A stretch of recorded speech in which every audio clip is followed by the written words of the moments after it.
Hi, this is Megan, and this is Downsizing for Seniors, the first YouTube channel dedicated specifically to the unique needs of seniors who are downsizing. And in this video, we're going to talk about the first three: maximize, minimize, prioritize. These are the scheduling mistakes that people make, and anyone can make them at any age. I'm going to give you examples of exactly what that sounds like and what people say when they're making those mistakes. And at the end, I'll give you pro tips on how to avoid these three downsizing blunders.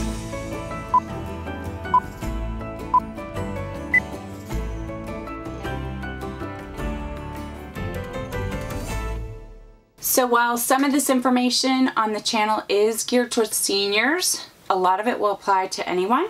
And in this case, this video certainly does. So no matter what your age, I'm thankful you've taken a few minutes of your day to watch this video.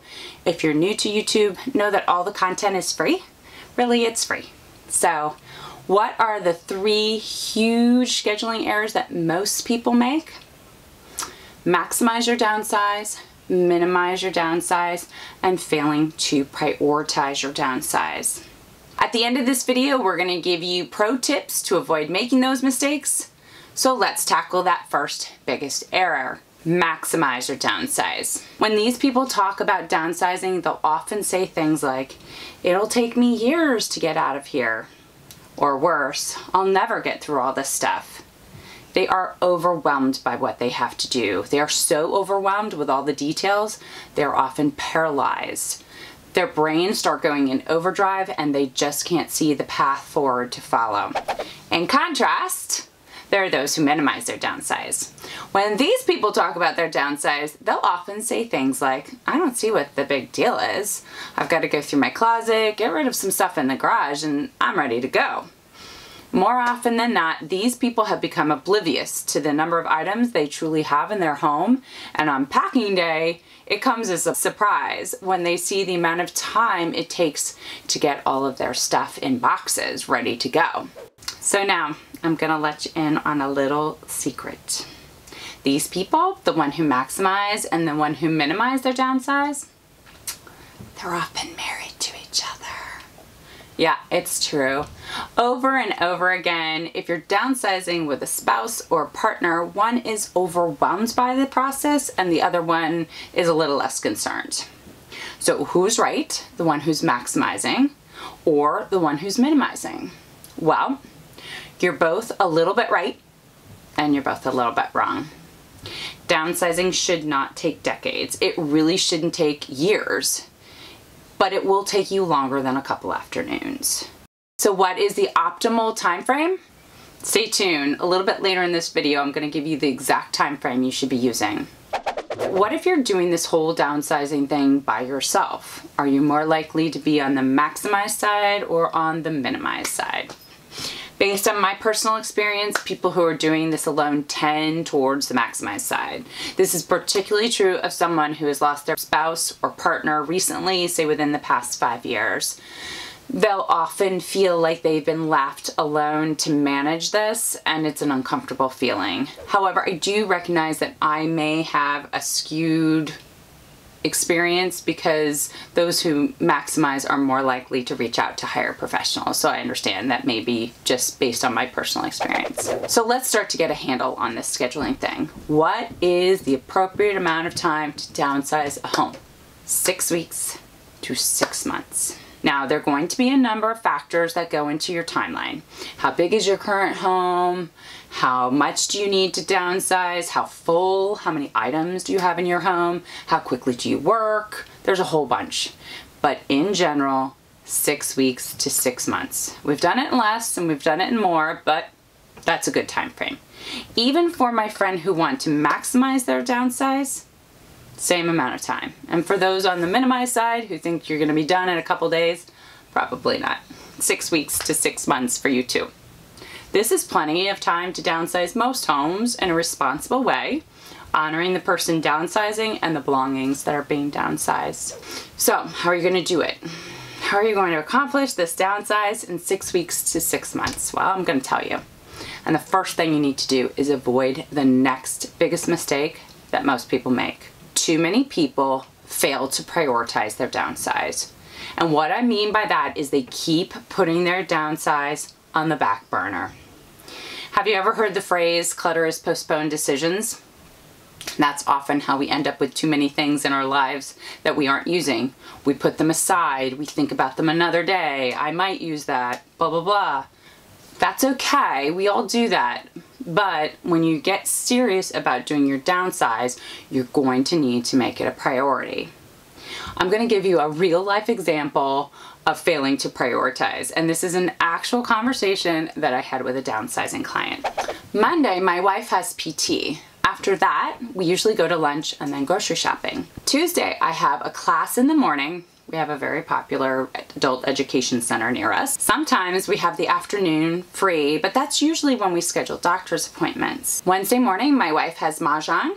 She's not driving right now, so I stay in the car while she's there because she has OT in the afternoon. Thursday, I have another class in the morning, very popular adult education center. Then I go to lunch with my professional club. We're rarely finished before 3 o'clock. And on Fridays, sometimes we babysit our grandson. And that's just the weekly schedule. Then there are the travel schedules from some of our clients, which are extensive. Again, this may not apply to you, but many of our clients have schedules that would overwhelm a traffic controller at JFK. Between work, hobbies, volunteering, family responsibility, and travel, they have no time left for downsizing. So to accomplish your downsize, you will need to be at home and you'll need to put it on the front burner. So here's your first pro tip. Set a schedule. I know it doesn't sound like a pro tip, but it is. Plan out your 6 weeks to 6 months, and it cannot be a general plan. Here's how you're going to do it. You're going to pick a day when you can set aside 10 to 15 minutes per room in your current residence. If you're doing this with somebody else, they need to be there with you too. You're not going to touch anything or start downsizing yet. Just be prepared to take notes in each room. Take each floor, if you have multiple floors, one at a time, and each room on that floor. Don't forget bathrooms or the hall, particularly if there's a closet. Linen closets can take time to downsize. Some a lot of time. Write out how much time it's going to take you to sort through the room. Okay, so you're not sure how long it's going to take you to go through a room. Fair enough. Each downsizing session should be no more than 3 to 4 hours per day. Really, no longer.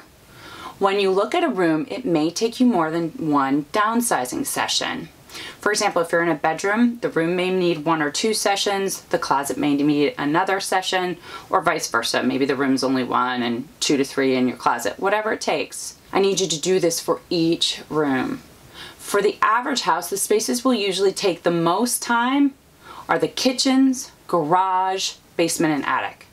For spaces like that, you may need to break it down into sections. Let's say the left wall will be 1 session, the front wall is 2 sessions, the right wall is another session. Okay, you've got it all together. Now add it up. How many sessions do you have? Put that into your calendar and start. Here's your pro tip number 2. Make sure it's written down and keep yourself accountable. It needs to be on paper. If you're an electronic person, okay, it needs to be very concretely in your electronic calendar. It needs to be someplace where you can see it and follow it on a regular basis. Pro tip 3, if you are feeling overwhelmed by that schedule, if you feel you can't keep it, it may be time to call in for some help. Now, I'm gonna do a future video on hiring professionals and how you should go about that. But for now, know that there is help out there, professional help out there, if you want it. A lot of people think, well, I'm going to try to downsize myself, and if that doesn't work or if I fall behind, then I'll bring in some help. So here's your 4th tip. Reframe that. Flip that upside down. I want you to work with somebody on the front end. Most people will need some help, whether that's friends, family, professionals, or a combination thereof. I want you to do it on the front end, not on the back end. What's the worst that can happen? You're done early? Wouldn't that be nice? In contrast, if you wait to bring in help until you're behind, your options may become limited. This is often when people end up spending unnecessary money because they say, just get it done. So set that schedule and get help in early. You will spend less time and less money doing it this way rather than waiting until you've fallen behind. So you've taken some big steps forward. You have set a schedule. You're no longer going to be maximizing or minimizing. You have a schedule. You know what you're doing. Your schedule will make that downsize a priority. So you've gotten over that one. And then the last one, bring in help early. If you do these things, you'll avoid these 3 biggest scheduling mistakes that most people make. So we've gotten over the first 3. Means we can move on to the next 2 biggest mistakes out of the 8 that most people make when they're downsizing, and that's idolizing and rationalizing it. We're going to cover it in a video called Taming Your Abominable Stuff Monster. If you like this video, be sure to give it a thumbs up. If you're watching and know someone who would benefit from this information but does not normally watch YouTube, please be sure to help direct them to our channel. And remember, the start to any long journey begins with one small step. So take that first step, and thank you so much for watching.